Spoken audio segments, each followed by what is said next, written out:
false.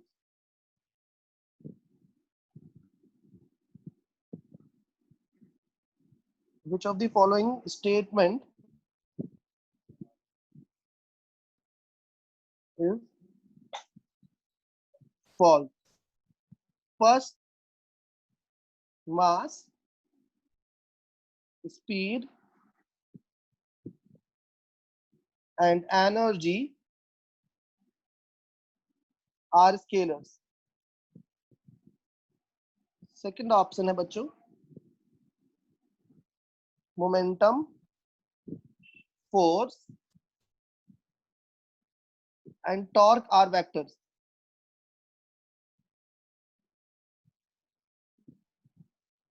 गलत statement ढूंढना है, सही ढूंढना नहीं है. Distance is scalar while displacement is vector. चौथा है, a vector has only magnitude. A vector has only magnitude. Dixit देगा जवाब. Whereas a scalar has both magnitude and direction. बताओ कौन सा गलत है?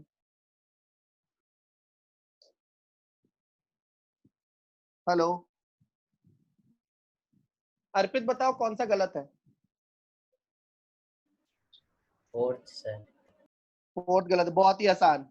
तो बाकी सारे बहुत, मोमेंटम, फोर्स और टॉर्क वेक्टर है बच्चों. मास, स्पीड और एनर्जी स्केलर है, याद रखो. और third, distance scalar, displacement is vector, ये भी याद रखो. और वेक्टर के पास मैग्नीट्यूड और डायरेक्शन दोनों होते हैं. ठीक है, अब बात आती है यूनिट वेक्टर की. यूनिट वेक्टर क्या होते हैं?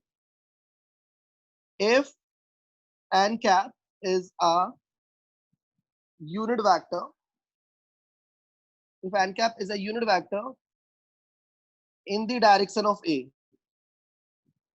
in the direction of vector a, then direct formula है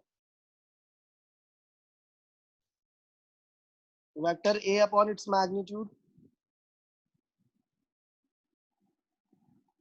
vector a into its magnitude. Third, magnitude of a vector upon vector. या फोर्थ, नन. ठीक है, अब मैं जल्दी से यूनिट वेक्टर की डेफिनेशन बता देता हूँ होता क्या है. सो यूनिट वेक्टर क्या होता है? Unit vector is that vector which has unit magnitude. Unit vector has magnitude unit means 1. ठीक है, it is used to give direction only. It is used to give direction only. अब ये भी याद रखो कि किसी भी वेक्टर के मैग्नीट्यूड को लाइन से खींचा, ऐसे दो डंडी खींच के बताते हैं. मान लो तुम्हारे पास एक कोई वेक्टर है ए, वेक्टर ए है तुम्हारे पास A I cap plus B J cap. तो इसका जो मैग्नीट्यूड होता है ना, वो ऐसे दो लाइन खींच के दिखाते हैं मैग्नीट्यूड. और मैग्नीट्यूड आता है आई और जे अगर हो. अगर आई और जे हो तो मैग्नीट्यूड ऐसे आता है, आई के कोफिशिएंट का स्क्वायर प्लस जे के कोफिशिएंट का स्क्वायर. और ये भी याद रखो कि आई कैप क्या है? आई कैप एक ऐसा यूनिट वेक्टर है जो एक्स एक्सिस की डायरेक्शन दिखाता है. जे कैप एक ऐसा यूनिट वेक्टर है जो वाई एक्सिस की डायरेक्शन दिखाता है. तो मान लो तुम ए मीटर एक्स एक्स की तरफ चले और फिर तुम बी मीटर वाई एक्सिस की तरफ चले, तो तुम वेक्टर फॉर्म में कैसे दिखाओगे? मान लो ये पॉइंट ए है, ये पॉइंट ओ है और ये पॉइंट ए है. तो दीक्षित साहब आप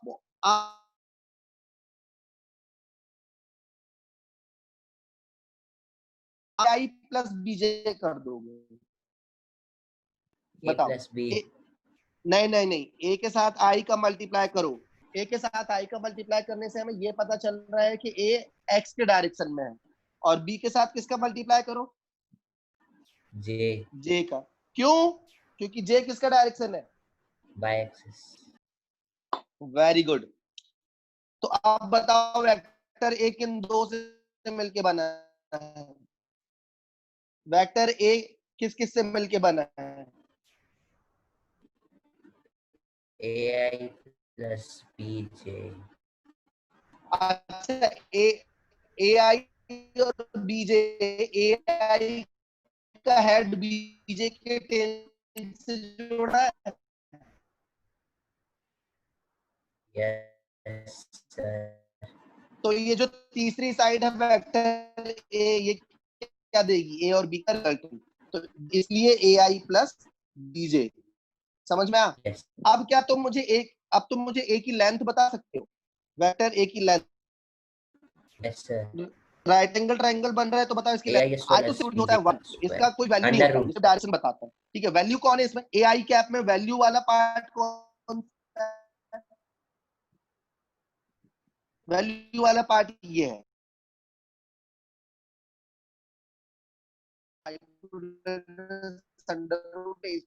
प्लस बी स्क्वायर आया।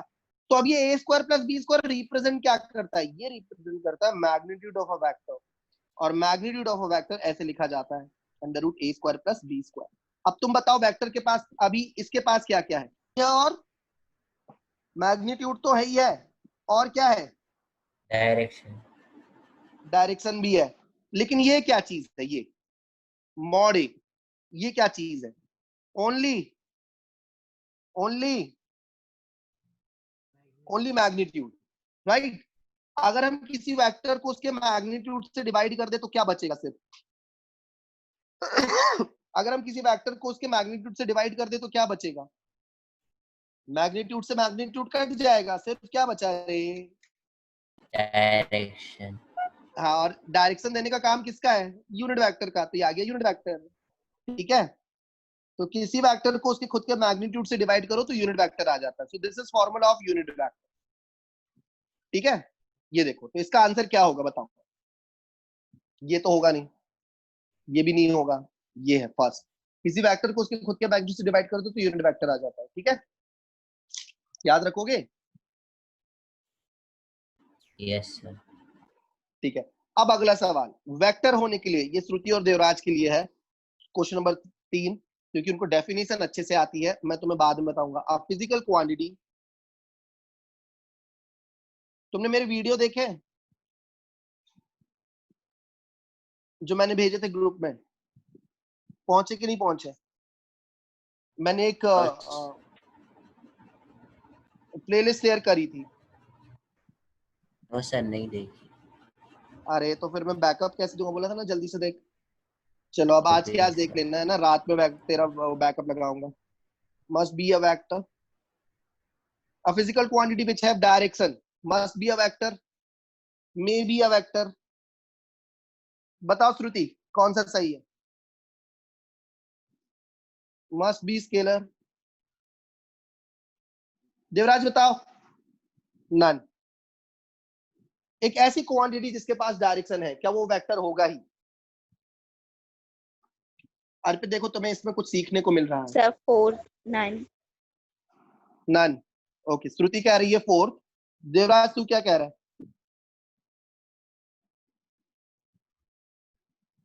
Must be a vector, maybe a vector.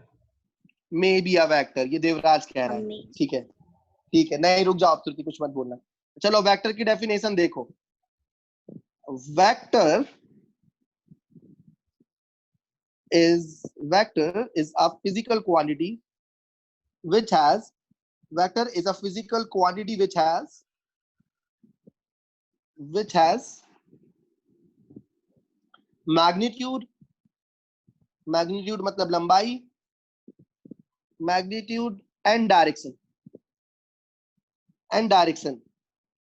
and it also follow, it Triangular also law of vector. follow triangular law of vector addition। तो भैया अगर तुम्हें एक अच्छा वेक्टर बनना है तो क्या मैग्नीट्यूड और डायरेक्शन से बस तुम अच्छे वेक्टर बन जाओगे, कि तुम्हें एक और चीज चाहिए? Triangular law of vector addition. ठीक है, समझ में आया अर्पित? वेक्टर बनने के लिए क्या क्या चाहिए? सिर्फ 2 चीज चाहिए या 3 चीज चाहिए? बताओ बेटा। 3 चीज सर। 3 चीज। तो मैग्नीट्यूड और डायरेक्शन तो होना ही चाहिए, जो कि करंट के पास भी है। करंट हमेशा पॉजिटिव टर्मिनल से नेगेटिव टर्मिनल की तरफ बहता है ना बैटरी में, है ना? तो डायरेक्शन तो है करंट में, और करंट में वैल्यू भी है, मैग्नीट्यूड भी है। करंट बराबर होता है V/R, 10वीं में पढ़ के आए हो तुम लोग, है ना? तो डायरेक्शन भी है, मैग्नीट्यूड भी है। करंट फिर भी स्केलर है। क्यों? क्योंकि ये क्या फॉलो नहीं कर पाता? Triangular law of vector addition follow नहीं कर पाता। अब triangular law of vector addition क्या है? यही जो कल बताया था। अगर 3 वेक्टर ऐसे हैं, मान लो तुम्हारे पास 3 वेक्टर ऐसे हैं, तो इसको कैसे लिख सकते? A, B और C। अपने सीधे हाथ की उंगलियां घुमाना है एरो के अकॉर्डिंग। क्या तीनों एरो सपोर्ट कर रहे हैं?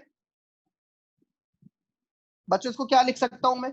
A + B + C = 0। ये triangular law of vector addition है। तो करंट इसको फॉलो नहीं करता है।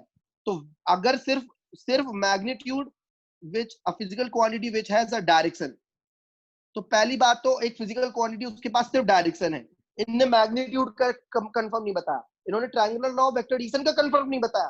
तो बताओ ये मस्ट बी वेक्टर होगा या मे बी अ वेक्टर होगा? Maybe a Maybe may a be है। vector. हाँ, तो देवराज यहाँ पे सही है, श्रुति ने जल्दबाजी में गलती कर दी। ठीक है, अब मेरा अगला सवाल क्या है?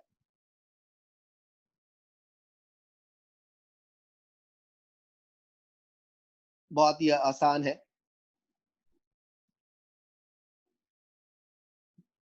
अब ये सवाल है, अब लिखो question based on, next category डालो,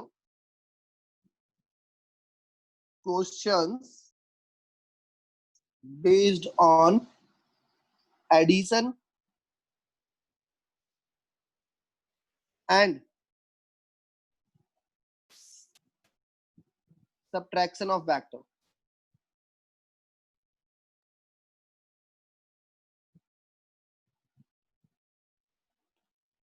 ठीक है, तो इसमें मैं एक बेसिक पहली बता दूं कि triangular law of vector addition आने वाला है। इसमें वो होता क्या है, देवराज और श्रुति को ऑलरेडी पता है। Triangular law of vector addition, Shruti अपनी लैंग्वेज में बोलो एक बार, सब सुन रहे हैं।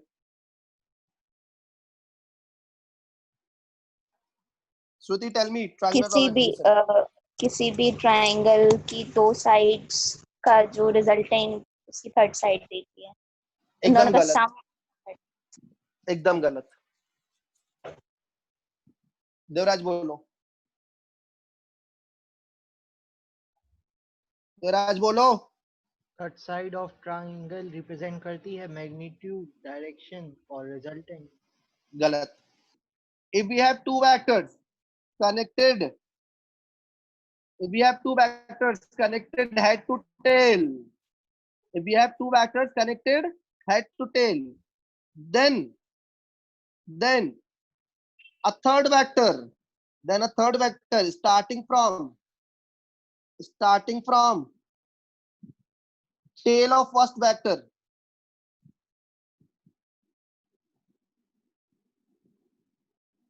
and ending at head of second vector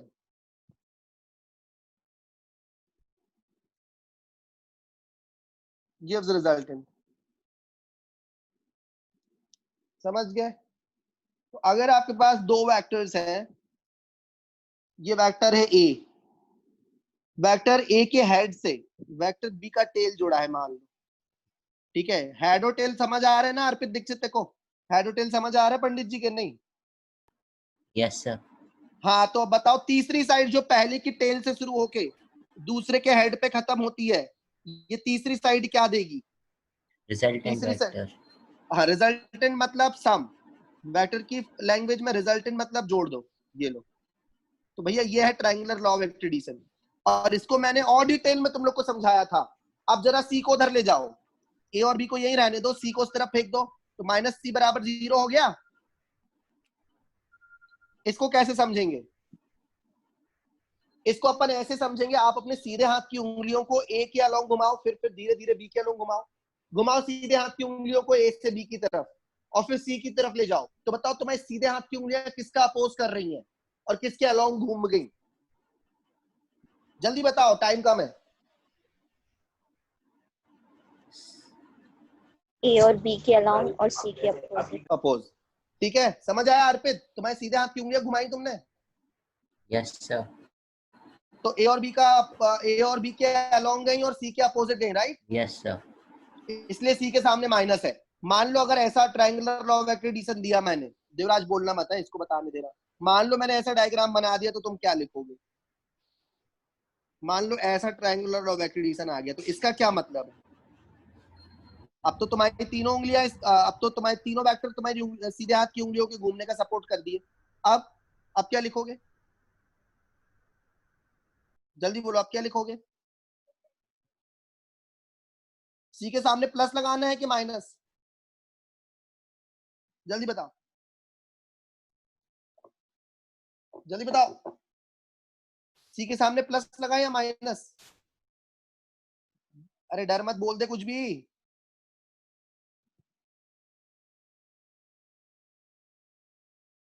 hello, आवाज आ रही है दीक्षित?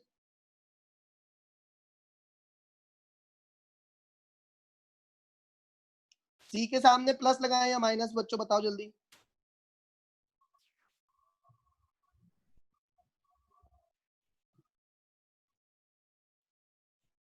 प्लस। चला गया, प्लस आएगा सी के सामने। चलो अब अपन सवाल शुरू कर देते हैं। अब इस कैटेगरी का हमारा पहला सवाल है, टू वेक्टर्स, बिल्कुल डेफिनेशन पे based, two vectors a and b, two vectors a and b lie in a plane. Two vectors a and b lie in a plane. Another vector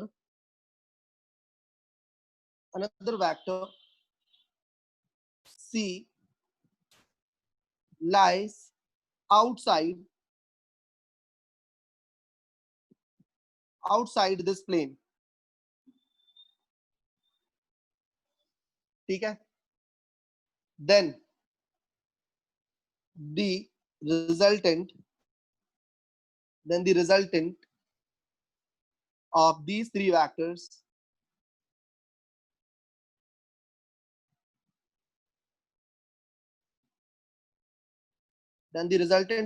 vectors a plus b plus c first can be zero. Imagine करो real situation, cannot be zero.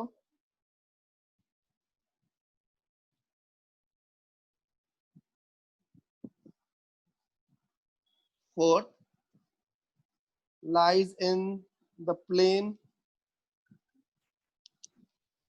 of A and B, और C है, sorry ये third था, और fourth है lies in the plane of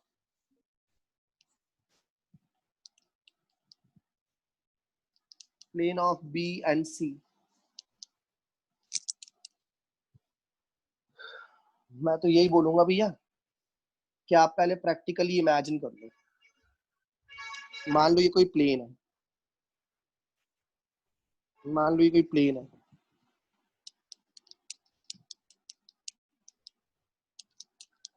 ठीक है? इसको कैसे, ये वाला कलर ज्यादा आसान है शायद।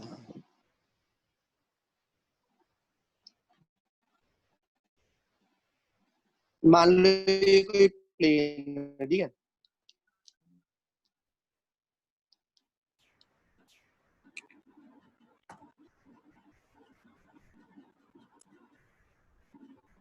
बच्चों इस प्लेन में है ए और बी। अरे ये तो गायब हो रहा है यार, पहले नहीं बताया तुम लोगों ने।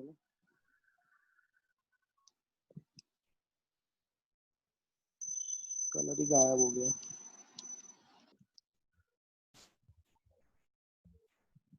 Give me 1 minute. ठीक है, ये कर देते हैं। ठीक है, तुम्हारे पास ये कोई प्लेन है, इसमें दो वेक्टर है। ये मान लो वेक्टर ए है, दिख रहा है vector A? Yes sir. Vector A दिख रहा है, और ये मान लो वेक्टर बी है, वेक्टर बी, है ना?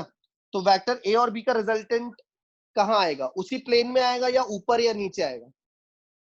मतलब ऊपर या तुम और नीचे? तुम्हारा, नहीं नहीं नहीं, तुम और तुम्हारा दोस्त किसी ऑब्जेक्ट को खींच रहे हो, तो वो ऑब्जेक्ट या तो तुम्हारी तरफ जाएगा या तो तुम्हारे दोस्त की तरफ जाएगा, ऊपर थोड़ी उचक जाएगा, या दोनों के बीच में जाएगा। उसी प्लेन में आएगा सर। दोनों प्रैक्टिकली के सोच बीच। देवराज, हाँ प्रैक्टिकली सोचो देवराज, कि तुम और श्रुति पकड़ के किसी तीसरे को खींच रहे हो, तो वो तीसरा ऊपर चला जाएगा या नीचे चला जाएगा या तुम दोनों के बीच में से निकल जाएगा आगे?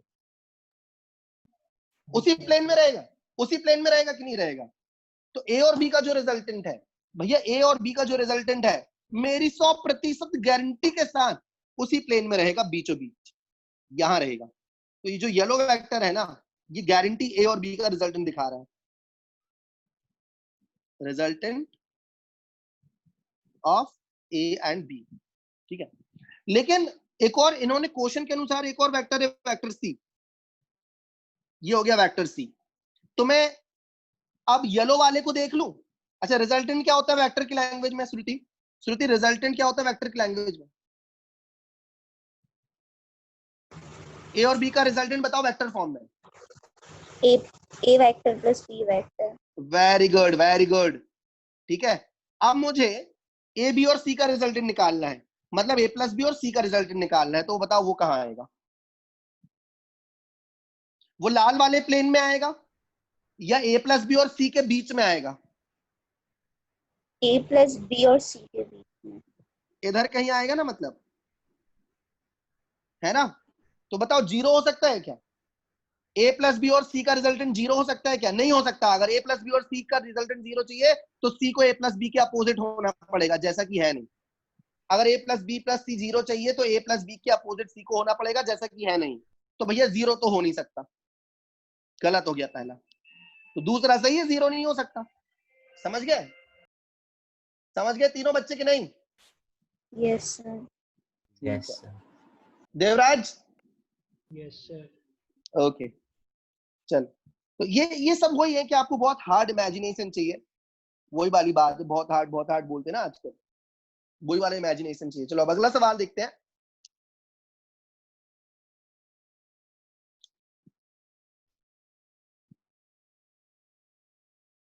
द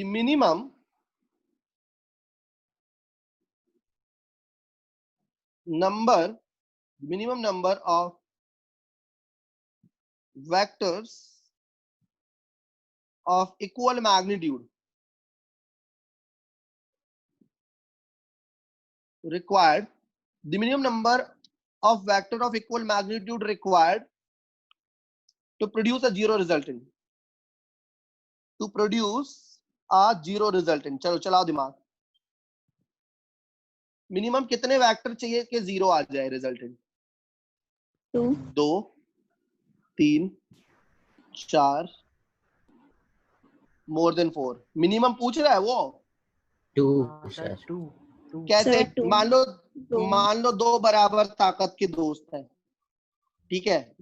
फ्रेंड वन इधर फोर्स लगा रहा है, फ्रेंड वन इधर एफ फोर्स लगा रहा है, और फ्रेंड टू भी इधर ही एफ फोर्स लगा रहा है, तो नेट फोर्स क्या आ जाएगा? 0। जीरो। तो बराबर मैग्नीट्यूड के सिर्फ दो फोर्स से जीरो बना सकते हैं, और अगर बराबर मैग्नीट्यूड के ना हो तो पलट दो क्वेश्चन, नीचे लाऊं, नया क्वेश्चन लाऊं, हटा दूं ये वाला, लिख गया, ये वाला लिख गया बच्चों? Yes sir.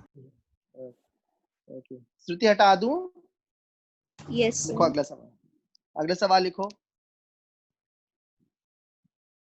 How many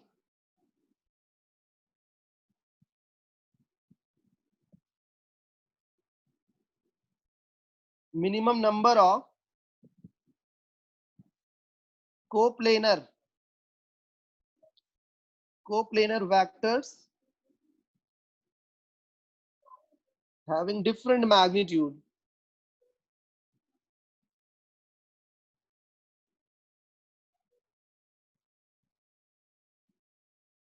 can be added to give zero resultant? बताओ।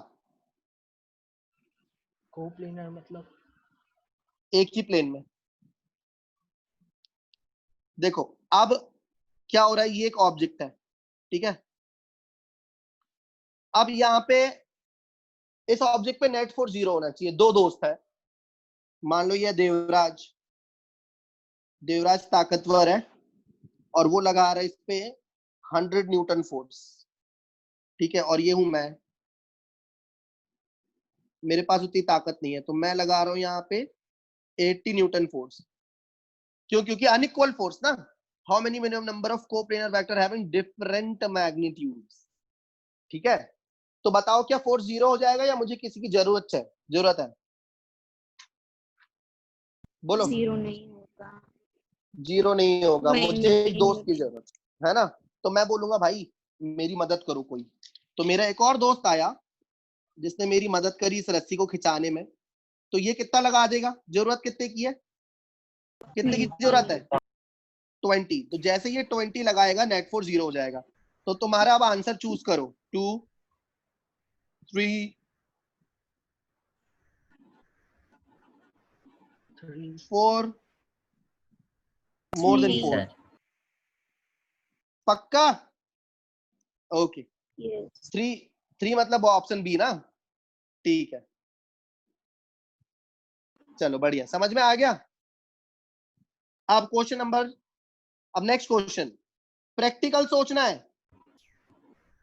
How many minimum number of vectors in different planes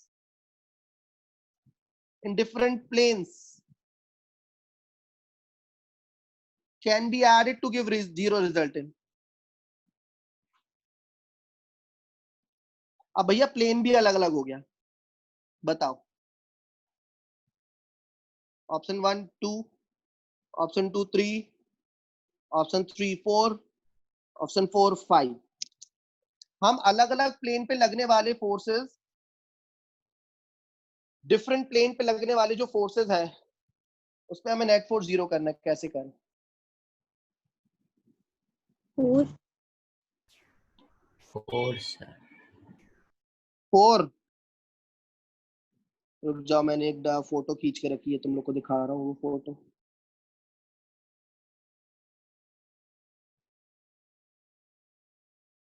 ये रही वो फोटो।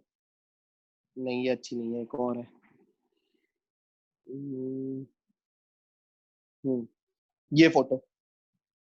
बच्चों फोटो दिख रही है? सर 3 भी हो सकता सुनो सुनो सुनो सुनो सुनो, ये कौन सा प्लेन है ये जो मैंने अभी जिसमें कलर भर दिया? ये एक्स वाई प्लेन है। कौन सा प्लेन है ये? एक्स वाई एक्स वाई, ठीक है। तो इस एक्स वाई प्लेन में एक फोर्स मान लेते हैं।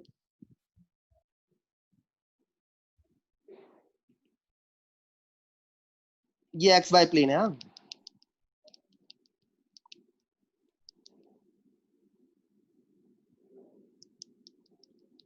ये मिट क्यों गया?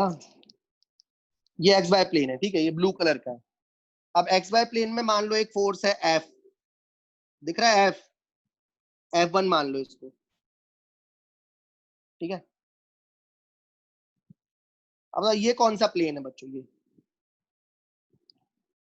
जेड और एक्स को मिला के कौन सा प्लेन बन गया ये? है। बताओ जेड जरा। एक्स जेड एक्स प्लेन है, ठीक है। जेड एक्स प्लेन में एक फोर्स मान लो बच्चों एफ, ठीक है।